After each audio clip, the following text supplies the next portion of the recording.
నా పేరు మేడికొండ నరేష్. నా చేబూరు మండలం వడ్లమూడి విలేజ్. నేను గత 10 ఏళ్లుగా ఇక్కడ రియల్ ఎస్టేట్ వ్యాపారం చేస్తా ఉన్నానండి. సిఐడి అప్రూవ్డ్ వెంచర్ చేస్తున్నాను. చేసే క్రమంలో నాకు ఈ సంవత్సరం ఏప్రిల్ 20వ తారీఖు మా మిత్రుడైనటువంటి జాలద వెంకటరామయ్య కాల్ చేసి మనకి చేబూరు దగ్గరలో ఒక 9 ఎకరాల 34 సెంటు ల్యాండ్ వచ్చింది, మీకు ఏమన్నా అనుకూలంగా ఉంటుందో చూడండి అని చెప్తే నేను వెళ్ళడం జరిగింది. వెళ్ళిన క్రమంలో చూసి బాగానే ఉందన్నా, ఇది మాట్లాడుకోవచ్చు, ఎవరిది ఏంటి అని వాకప్ చేస్తే ఇట్లా గుంటూరు మాజీ ఎమ్మెల్యే, పశ్చిమ ఎమ్మెల్యే మద్దాన గిరి గారు అన్న కొడుకు రవిని చెప్పారు. అనుకోకుండా అదే టైంలో ఆయన వాళ్ళ మిల్లులో ఉన్నాడు. నేను వెంకటరామ గారు ఇద్దరం వెళ్ళి మాట్లాడటం జరిగింది. రేటు విషయంలో మేము 1 గంట 2 గంటలు చర్చించిన తర్వాత 65 లక్షల రూపాయలకి ఎకరా అతను ఒప్పుకున్నాడు. నేను ఇమీడియట్ గా సార్ బయానా అగ్రిమెంట్ రాసుకుందాం, ఈ రోజు ఒక 50 లక్షల రూపాయలు మీకు ఇప్పుడు అందజేస్తాను, 1/4 అమౌంట్ 2-3 రోజుల్లో నేను మీకు సమకూరుస్తానని చెప్పిన తర్వాత అతను లేదండి నాకు ఎమర్జెన్సీ ఉంది, అర్జెంట్ ఉంది, స్పాట్ రిజిస్ట్రేషన్ మీరు ఫస్ట్ పెట్టుకున్న రోజు మొత్తం అమౌంట్ ఇవ్వండి అని చెప్పాడు. అయితే నేను 75 రోజులు టైం చెప్పాను. ఆయన ఏమో కాదండి కొంచెం ముందు ఏంటంటే మాక్సిమం చూస్తామండి, మాకైతే 75 రోజులు టైం కావాలని అడిగిన తర్వాత అతను సరైన ఒప్పుకోవడం జరిగింది. ఒప్పుకొని మేము ఇద్దరం బయటకు వచ్చేసిన తర్వాత నేను బయట అతనికి చాలా ఎర్లీగా ఇద్దాం అమౌంట్ అని చెప్పి నాకు తెలిసిన అన్ని వ్యక్తుల దగ్గర నేను డబ్బులు సమకూర్చుకోవడం జరిగింది. ఆ తరుణంలో 1 వీక్ 10 డేస్ లో మనం చేద్దాం అనుకున్న టైంలో పొలం తీసుకున్న తర్వాత దాని ఓపెనింగ్ కి నేను మా ఎమ్మెల్యే అయినటువంటి దూలిపల్లి నరేంద్ర కుమార్ దగ్గరికి వెళ్ళి, సార్ ఇట్లా నేను పొలం తీసుకున్నానండి, పొలం దగ్గర ఒక 10-15 రోజులు రిజిస్ట్రేషన్ చేయించుకుంటున్నాను, కాబట్టి అది అయిన తర్వాత మీరు ఓపెనింగ్ కి మీరు తప్పకుండా రావాలి అని నేను చెప్పడం జరిగింది. ఓకే జాగ్రత్త చేసుకో అని చెప్పారు. అయిన తర్వాత నేను తర్వాత వెంకటరామయ్య గారికి ఫోన్ చేసి, ఒకసారి మద్దాలి రవికిరణ్ నేను ఫోన్ చేస్తే ఫోన్ లిఫ్ట్ చేయట్లేదు, ఒకసారి మీరు అతనితో మాట్లాడండి, మనం 10-15 రోజులు పెట్టుకుందాం రిజిస్ట్రేషన్ అని చెప్పడం జరిగింది. ఆ తర్వాత నుంచి అతను 10 రోజుల నుంచి 12 రోజులు ఫోన్ ఎత్తలేదు, మాది తంది నాది ఇద్దరిది. ఏంటన్నా మనం అంతా మాట్లాడుకున్న తర్వాత ఇతను మళ్ళీ ఫోన్ ఎత్తట్లేదు ఏంటి, గతంలో కూడా ఇతను ఒక వ్యక్తికి బయానా ఇచ్చి 10 లక్షలు తీసుకొని మళ్ళీ అతనికి ఇవ్వలేదు ఇతను. దాని తాలూకు ఈ అగ్రిమెంట్ అండి, ఇది ఆ మద్దాలి రవి ఇచ్చిన అగ్రిమెంట్ ఇది. సరే అతను ఏదో తనకి ఏదో వేరే కారణాలు చెప్పాడు, అతను నమ్మకం లేదు మాకు అని నా గురించి ఎంక్వైరీ చేసుకున్నాడండి అతను. మేము వెళ్ళి మాట్లాడి వచ్చిన తర్వాత ఆ మాట తనే ఒక రోజు 1వ తారీఖు అట్లా ప్రాంతంలో వాళ్ళ మదర్ని తీసుకుని ఇక్కడికి వచ్చారు, ఇదే ఆఫీస్కి, మా ఆఫీస్కి. వాళ్ళ అమ్మగారు కూడా వచ్చారు. వచ్చిన తర్వాత మీ గురించి ఎంక్వైరీ చేసుకున్నానండి నేను, మాకు మీరు అంతా కరెక్ట్ అని తెలిసింది, నాకు హ్యాపీ అండి, కొంచెం నాకు తొందరగా ఏర్పాటు చేయండి అంటే సరే అండి తప్పకుండా నేను చెప్పిన గడువు లోపు ముందే నేను చేస్తానని చెప్పడం జరిగింది. అలా జరుగుతున్న క్రమంలో ఆ 10 రోజులు ఫోన్ ఎత్తలేదు. నేను వెంకటరామయ్య చెప్పాను, మీరు అక్కడే ఉంటారు కదా స్థానికంగా నారాకోడూరులో, అతను వచ్చినప్పుడు వాకప్ చేసి ఇది కలవండి, అసలు విషయం ఏంటో చెప్పమనండి. మనం అంతా మాట్లాడుకుని జరిగిన తర్వాత ఆయన నాకు లింక్ డాక్యుమెంట్లు వాళ్ళ డాక్యుమెంట్స్ అన్ని పంపించాడండి. నేను మొత్తం డ్రాఫ్ట్ రెడీ చేసుకోవడానికి. ఒకరోజు ఆయన మిల్లులో ఉండగా వెంకటరామయ్య గారు కబురు వచ్చింది ఉన్నాడు అని వెళ్ళి అడిగాడు, ఏంటంటే నువ్వు ఫోన్ ఎత్తట్లేదు, మేము ఆయన రిజిస్ట్రేషన్ రెడీ అంటున్నాడంటే, లేదంటే మా ఫ్రెండ్ గారు ఒక తాత చనిపోయాడు, అతను నా తండ్రి కూడా లేడు, కాబట్టి నేను అక్కడ అక్కడ ఉండటం జరిగింది, ఒక 2-3 రోజుల తర్వాత నేను మళ్ళీ వస్తానండి అని చెప్పి అతను అక్కడ నుంచి మా వెంకటరామయ్య వచ్చేసాడు. అతను చెప్పిన సమాధానం విని నాతో కూడా మాట్లాడించాడు. నా రికార్డు కూడా వినిపిస్తాను.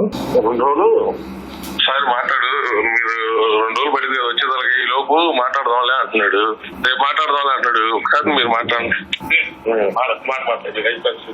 నేను కూడా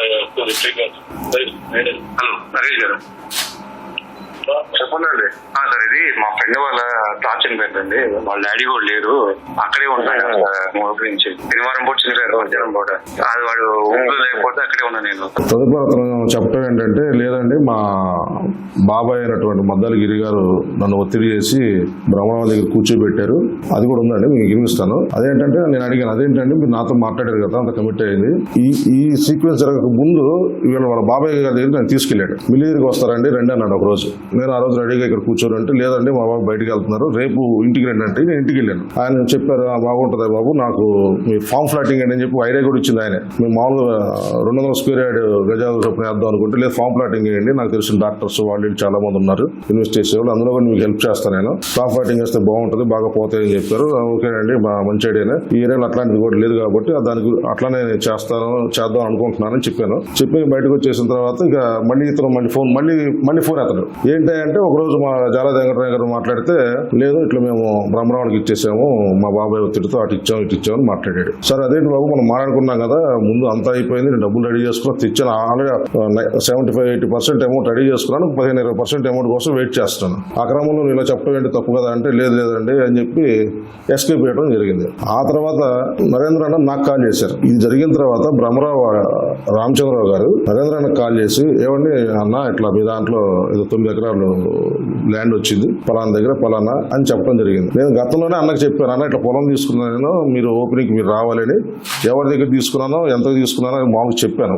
ఆ తర్వాత బ్రహ్మ రామచంద్రరావు గారు అన్న దగ్గరికి వెళ్ళి ఆ అన్న కలిసినప్పుడు ఇట్లా నరేష్ అని లోకల్ గా ఉన్న స్థానిక టీడీపీ కార్యకర్త, మాకు పార్టీకి దగ్గరగా ఉండేవాడు, పార్టీకి బాగా మనకి ఉపయోగపడేవాడు, చెప్పాడు తీసుకున్నానని, ఒకసారి మీరు మాట్లాడుకోండి ఆయనకి చెప్పారు. తర్వాత కాల్ చేసి నాకు అదే చెప్పారు, రామచంద్రరావు గారు ఇట్లా చెప్పారు, పొలం పలానా పొలం తీసుకున్న పొలం మన అతని దగ్గరికి వెళ్ళిందంట, మీరు వెళ్ళి ఒకసారి నువ్వు కూర్చొని మా రిలేషన్ దెబ్బతినకుండా మీ వ్యాపారం వరకు మాట్లాడుకుని రండి, మా రిలేషన్ ఎలాంటి పరిస్థితుల్లో కూడా ఈ ఇష్యూలో డిస్టర్బెన్స్ కాకూడదని క్లియర్ గా చెప్పి నాకు చెప్పారు. నేను తర్వాత రామచంద్రరావు గారి ఆఫీస్కి వెళ్ళా, బ్రహ్మరా ఆఫీస్ వెళ్ళిన తర్వాత ఆయన రెండు బ్రదర్కి పరిచయం చేసుకున్నాను. సార్ ఇట్లా అండి, నేను ఫస్ట్ నేనండి మాట్లాడింది చేసిందంటే, లేదు అది నా దగ్గరికి వచ్చారు, అది వేరే కొన్ని ఈక్వేషన్స్ వల్ల నేను తీసుకున్నాను అని చెప్పడం తర్వాత, లేదండి ఇట్లా నేను మరి మీరేంటి పెద్ద వ్యవస్థ, పెద్ద సంస్థ, మీకు చాలా చోట్ల వెంచర్స్ అయ్యి ఉంటాయి, మరి మేమేమో చిన్న లోకల్ ఇక్కడ ఉండి చేసుకునేవాళ్ళం, అది చిన్నదే కదండి అంటే, లేదు అది నేను బాగా చూశాను, నచ్చింది,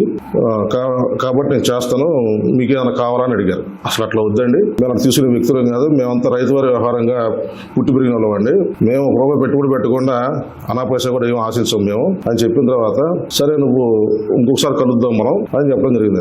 సరే అని చెప్పి మనం 2-3 రోజుల తర్వాత నేను వెళ్ళాను. అప్పుడు వారు ఆఫీస్కి వెళ్ళాను, పార్టీ ఆఫీస్కి కూర్చోబెట్టారు. సరే బ్రదర్ మీరు పెట్టుబడి మొత్తం మీరు పెట్టండి, నేను నా బ్రాండింగ్ తో సేల్ చేస్తాను, మీకు 50% ఇస్తాను. అట్లా కాదండి, నేను చేస్తానండి, నేను నాకు రియల్ ఎస్టేట్ వెంచర్ ఉంది కాబట్టి ఇక్కడ నాకు కంపెనీ ఉంది, నేను నా బ్రాండ్ మీద చేద్దాం అనుకుంటున్నాను, అయితే మీరు ఎట్లా చెప్పాను ఓకే కాదు, అలా కాకపోతే నువ్వు 50% పెట్టు, నేను 50% పెడతాను, 20% ఇస్తాను నాకు వచ్చిన ప్రాఫిట్ లో. నేను దానికి కూడా అట్లా కాదన్నానంటే, అట్లయితే ఒక పని చేయి, అసలు నువ్వేం పెట్టబాకు, నీకు 10% ప్రాఫిట్ ఇస్తాను నీకు వచ్చిన దాంట్లో, మనం వెంచర్ క్లోజ్ అయ్యే టైంకి అంటే, లేదండి అసలు అట్లా మేము రూపాయి పెట్టకుండా వ్యాపారంలో 50% 10% ఆశించేవాళ్ళం కాదు, నాకు అన్న మీ దగ్గరికి వెళ్ళేటప్పుడు వెళ్ళమన్నప్పుడు ఇట్లా వెళ్ళి మాట్లాడుకున్నప్పుడు క్లియర్ గా చెప్పారు, మా రిలేషన్ దెబ్బకూడదు, వెళ్ళి జాగ్రత్తగా నేను వ్యాపారం గురించి మాట్లాడుకోవాలి, నాకు మీరు 10% ఇచ్చినా ఏమి ఇచ్చినా నాకు అసలు వద్దండి, ఒక పని చేద్దామండి మీరు 50% పెట్టండి, నేను 50% పెడతాను అంటే, అప్పుడేమన్నారంటే నేను 50% పెట్టే పరిస్థితుల్లో నా కంపెనీ బ్రాండ్ నేను వాడను, నువ్వే మార్కెట్ చేసుకో, నువ్వే సేల్ చేసుకొని అన్నప్పుడు నేను చెప్పాను, సరే ఒక పని చేయండి, మీ తరపున ఎవరైనా అకౌంటెంట్ పెట్టుకోండి, మొత్తం అతనే చూడమని అకౌంట్స్ మొత్తం ప్రతి రూపాయి అతని ద్వారా వాడండి, సేల్స్ కూడా జరిగేటప్పుడు అతనే ముందు పెట్టండి, వచ్చిన రూపాయలు ఆ రోజు మొత్తం ఖర్చులు బాను 50% అని ఆ రోజు ఓకే జరిగింది, ఓకే చెప్పుకున్నాం ఇద్దరం. అదే నాకు కూడా చెప్పాను, సరే ఇట్లా మాట్లాడుకున్నాం అంటే మంచిది, జాగ్రత్త చేసుకోండి, బాగానే ఉంటుందిలే, ఇప్పుడు ఏరియా అది మనకి ఓవరాల్ కూడా వస్తుంది, దగ్గరగా ఉంది, బాగానే ఉంటుంది అన్నారు. అది జరిగిన తర్వాత అదే క్రమంలో నేను అతనితో మాట్లాడుతున్న టైంలోనే మే 26వ తారీఖున వాళ్ళు డెవలప్మెంట్ అగ్రిమెంట్ చేయించుకున్నాడు. ఈ చేయించుకున్న సంగతి నాకు తెలియదు, మాట్లాడుతున్న టైంలోనే ఇది జరిగిపోయింది. ఇక అప్పటి నుంచి మాకు ఈ మధ్యాహ్న రవి అనే అతను ఫోన్ టచ్ లో కూడా లేడు, ఫోన్ చేస్తే ఎత్తాడు, వేరే నెంబర్ చేస్తే మాట్లాడినా కానీ ఫోన్ పెట్టేస్తాడు. ఇది జరిగిన వాస్తవం అండి. దీనికి మొన్న ఆగస్టు 3వ తారీఖు ఆంధ్రజ్యోతిలో మేమేదో అంటే పేర్లు రాయకుండా రాశారు, మా ఎమ్మెల్యే గారి భర్తని ఏదో ఇబ్బంది పెట్టినట్టు లేదా బెదిరించినట్టు ఇంకోటో. దానికంటే ముందు సీక్వెన్స్ మొత్తం నేను చెప్పాను, ఈ వార్త రాకముందు జరిగిన మొత్తం వాస్తవం ఇప్పుడు మీకు చెప్పారు. ఇందులో ఒక్క మాట కూడా అక్షరం తప్పు లేదండి, సత్యప్రమాణంగా చెప్తున్నాను నేను. ఒక్క మాట కూడా ఆయన 10% ఇస్తాను, ₹1000 పెట్టద్దన్నా కూడా నేను చెప్పాను, సార్ మేము రైతు వారి కుటుంబం వచ్చిన వాళ్ళం, అట్లా మేము తీసుకోము, మా రూపాయి పెట్టి మాకేం రావాలో అది తీసుకుంటాం తప్పితే ఆయోచితంగా మేము ఒక పైసా కూడా ఆశించమండి అని చెప్పాను. దానికి ఆయన కూడా కరెక్టే బ్రదర్, మీరు అందరూ కూడా ఆ రైతు వారి కుటుంబం నుంచి వచ్చిన వాళ్ళు అలా చేయలేరు, నేను కూడా అట్లానే వచ్చానని చెప్పారు ఆయన. దానికి సత్యదూరంగా రాశారండి వార్త. ఆగస్టు 3వ తారీఖు రామచంద్రరావు గారితో నేను మాట్లాడాను. నరేంద్ర అన్న చెప్పింది ఏంటి, నువ్వు వెళ్తున్నావు, వెళ్ళి నీ వ్యాపారం నువ్వు మాట్లాడుకో, నీ వ్యాపారం మాట్లాడుకునే క్రమంలో మా మధ్య ఎట్లాంటి ఇది రాకూడదు, జాగ్రత్తగా చేసుకో అని చెప్పారు. కానీ రాసిన వార్త ఏంటండి, మేము పుట్టిన దగ్గర తెలియజేశాడు మా కుటుంబం మొత్తం, మేము చాలా చిన్నవాళ్ళం, కష్టపడి మేము మా సొంత వ్యాపారం చేసుకుంటున్నాం, మేము బయట కూడా చేసాం. అసలు రాసిన వార్తగాను జరిగిన దానికి అసలు ఒక 1% 0.01% కూడా సంబంధం లేదు. ఇది తెలియడానికి చెప్పడానికే మేము ఇప్పుడు ఈ సమావేశం పెట్టడం జరిగింది. అసలు ధూళిపాల నరేంద్ర గారికి ఎట్లాంటి సంబంధం లేకపోయినా జరిగిన దానికి రాసిన దానికి చాలా సత్యదూరం ఉన్నా మమ్మల్ని ముందు పెట్టి పెట్టి మా భుజాల మీద గన్ను పెట్టి ఆయనకి ఏదో చేసేదానికి ప్రయత్నం జరుగుతుంది. రాజకీయ కుట్రలో భాగం ఇది 100%. అందులో 1% కూడా తేడా లేదండి. నేను ఎక్కడికి వచ్చి చెప్తాను. జరిగినట్టు చెప్పాం. మేము ముందే కూడా మీకు అదే చెప్పాం. ఏమంటే మేము ఊళ్ళో నుంచి రైతు వారి కుటుంబం నుంచి వచ్చిన వాళ్ళం. మేము అబద్ధం చెప్పాం. మాకు అవసరం లేదు. ₹1 అసలు ఆశించాం. కానీ ఇక్కడ జరిగింది ఆయన పొలిటికల్ కి సంబంధించిన నరేంద్ర పొలిటికల్ కి రాజకీయ ప్రస్థానానికి సంబంధించినటువంటి దానికి ఏదో కుట్ర చేసి వెనక ఎవరెవరు ఉన్నారో పెద్దలు మాకైతే తెలియదు. మద్దాలగిరి గారు ఇంటికి నేను వెళ్ళినప్పుడు కూడా అదే చెప్పారు, బాగా చేసుకో, మంచిగా చేసుకో అని ఆయన కూడా. కానీ మరి అదే మద్దాలగిరి గారు లేదు నరేష్కి ఇవ్వబాకు, నువ్వు ఫలానా ఆయనకి ఇవ్వాలి, ఫలానా బ్రహ్మరావులకి ఇవ్వాలని చెప్పి వాళ్ళ అన్న కొడుకు చెప్పి ఒత్తిడి చేసి ఇచ్చాడని సంగతి వాళ్ళ అన్న కొడుకే మాకు చెప్పాడు. అది మీకు ఇప్పుడు వినిపిస్తారు. ఆడియో కూడా మా దగ్గర ఉంది. దీనికి ధూళిపాల నరేంద్ర కుమార్ గారికి ఎలాంటి సంబంధం లేదండి. ఇది చెప్పింది 1% కూడా ఒక మాట కూడా తప్పు లేకుండా మేము చెప్పాం. అది కూడా నేను ఎందుకు చెప్పాను, ఇట్లా పొలం తీసుకున్నాము, మీకు ఫ్రీ టైం ఏదన్నా ఒక రోజు చెప్పండి, ఒక 1 month 20 days తర్వాత ఓపెనింగ్ చేయించుకుని కొంచెం గ్రాండ్ గా అందరిని పిలుచుకుని, చుట్టుపక్కల ఉన్న ఏజెంట్స్ వాళ్ళని పిలుచుకొని, మా శ్రేయోభిలాషుని ఫ్రెండ్స్ ని పిలుచుకొని ఏదో ఓపెనింగ్ సెరమనీ చేసుకుందాం ఆలోచనతో చెప్పడం జరిగింది. దానికి ఈ రాసిన దానికి ఏమన్నా ఉందండి? అసలు కొంచెమన్నా ఎందుకు రాశారో, ఎవరిని టార్గెట్ చేసి రాశారో మాకైతే తెలియదు. కానీ డ్యామేజ్ ఎవరు జరుగుతుందండి? మేము వ్యాపారస్తులు అండి, మేము వ్యాపారం చేసుకుంటాము. ఎవరిని మోసం చేసేదానికి ఇక్కడ లేవు, మాయ మాటలు చెప్పేది, పిచ్చి మాటలు చెప్పేదానికి ఇక్కడ మేము లేవు. మమ్మల్ని ముందు పెట్టి నరేంద్ర గారి రాజకీయాన్ని ఏదో గురిపెట్టి ఇది చేయాలని చూస్తే మటుకు అది తప్పండి, కరెక్ట్ కాదు. అది దయచేసి ఇది అందరూ అర్థం చేసుకోవాలి. పార్టీ పెద్దలు అందరూ కూడా ఇదే విషయం మీరు ఎక్కడికి ఎప్పుడు పిలిచినా నేను వచ్చి చెప్తాను. జరిగింది ఇది వాస్తవం. ఆ రోజు కూడా మళ్ళీ చెప్తాను, రిపీట్ చేసి, ఆయన నువ్వేం పెట్టద్దు, నేను 10% ఇస్తానన్న రోజు కూడా అవసరం లేదండి, మేము అట్లా తీసుకోం. నేను ఇలా తీసుకునే వ్యక్తులు మేము కావు. అలా తీసుకోవటం కూడా భావ్యం కాదు. ఆ మాటని పొరపాటు వెళ్ళి మీ దగ్గర ఓకే చేసుకుని నరేంద్ర గారికి చెప్పినా ఆయన ఒప్పుకోరు. నువ్వు వ్యాపారం చేసుకోమంటే నువ్వు వెళ్ళి ఇట్లాంటి పనులు చేసుకొస్తావు, నన్ను తిడతారు అనే మాట కూడా నేను చెప్పాను ఆయనకి అక్కడే ఆ రోజే. దయచేసి ఇందులో ఉన్న కుట్రని మీరు అందరూ అర్థం చేసుకోవాలి. ఇది ఏదో చిన్నగా చేసినలాగా అయితే నాకు కనపట్టలేదు. పూర్తిగా కావాలని నరేంద్ర గారిని టార్గెట్ చేసి రాసిందే నాకైతే అర్థమవుతుంది. మద్దాలగిరి గారికి బ్రహ్మరా రామచంద్రరావు గారికి ఎలాంటి సాన్నిహిత్య సంబంధాలు ఉన్నాయో నాకైతే తెలియదండి. ఈ విషయంలో అనవసరంగా నరేంద్ర గారిని లాగి ఇందులోకి ఆయన మీద అబ్బండాలు వేయటం అనేది చాలా చాలా తప్పు. ఆ పని చేయటం దేవుడు కూడా క్షమించాడండి. అబద్ధాన్ని ఎప్పుడు కూడా నిజం నీకు తేలుద్ది త్వరలోనే. మా మధ్య జరిగిన సంభాషణ నేను కాన్ఫరెన్స్ కాల్లో ఉన్నాండి, తను మాట్లాడిచ్చాడు. మీకు అది ఆ వీడియో ఒకటి ప్లే వినిపిస్తాను చూడండి. ఆడియో సరే. 2 రోజులు సార్ మాట్లాడు, మీరు 2 రోజులు పడింది కదా వచ్చేదానికి, ఈ లోపు మాట్లాడదాంలే అంటున్నాడు, రేపు మాట్లాడదాంలే అంటున్నాడు. ఒకసారి మీరు మాట్లాడండి. మాట్లాడి అయిపోతుంది. నేను కూడా హలో నరేష్ గారు చెప్పండి. సార్ ఇది మా ఫ్రెండ్ వాళ్ళ తాత చనిపోయిందండి. వాళ్ళ డాడీ కూడా లేరు, అక్కడే ఉంటాను ఊరి నుంచి. శనివారం పూట చనిపోయారు, మధ్యాహ్నం పూట. అది వాడు ఊళ్ళో లేకపోతే అక్కడే ఉన్నా నేను. తర్వాత ఆదివారం ఏం లేదండి, మీరు బ్రహ్మణ వాళ్ళని కలిసినట్టున్నారు కదా, కలిసారు కదా. బ్రహ్మణ వాళ్ళు మాట్లాడారు, అన్నతో మాట్లాడారు, అన్న ఇట్లా వచ్చింది మా దగ్గరికి, ఇక్కడ మీ దగ్గరదేనే. నేను అన్నకి చెప్పాను కదా, మనం మాట్లాడుకుంది చెప్పాను, కొత్త చెప్పింది ఏముంది. మీరు నేను మాట్లాడుకుని ఆ రోజు ఫైనల్ చేసుకున్నాము 65 లక్షలకి. ఇట్లా ప్రొసీజర్ స్టార్ట్ చేసాము. మీరు నాకు పేపర్ పంపించారు, లింక్ డాక్యుమెంట్లు పంపించారు. అది నడుస్తుంది ఆ పని.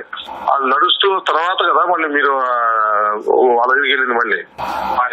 హలో అదేనండి, అంటే మా బాబాయ్ కూర్చోబెట్టాలండి, అది వేరే విషయం. ఎవరండి? మా గిరిగారు కూర్చోబెట్టారండి ముందుగా. గిరిగారికి మరి మీరు చెప్పలేదు కదా, లేదు ఇచ్చానని అయిపోయాం. రేట్ కూడా ఫైనల్ చేసుకున్నామని. ఒక 3 days ఆగండి, నేను మళ్ళీ వస్తాను. ఇప్పుడు మిల్లి కూడా రాలా, ఇంకా అవసరం వచ్చి సామాన్ కోసం రమ్మంటే వచ్చాను, కానీ వచ్చేవాడు కాదు అసలు. ఒక 3 days ఆగండి, మాట్లాడదాం మనం. ఇప్పుడు మనం మాట్లాడుకున్న తర్వాత చెప్పండి గిరిగారికి కూడా చెప్పండి. అవసరమైతే నేనే మాట్లాడతా గిరిగారితో.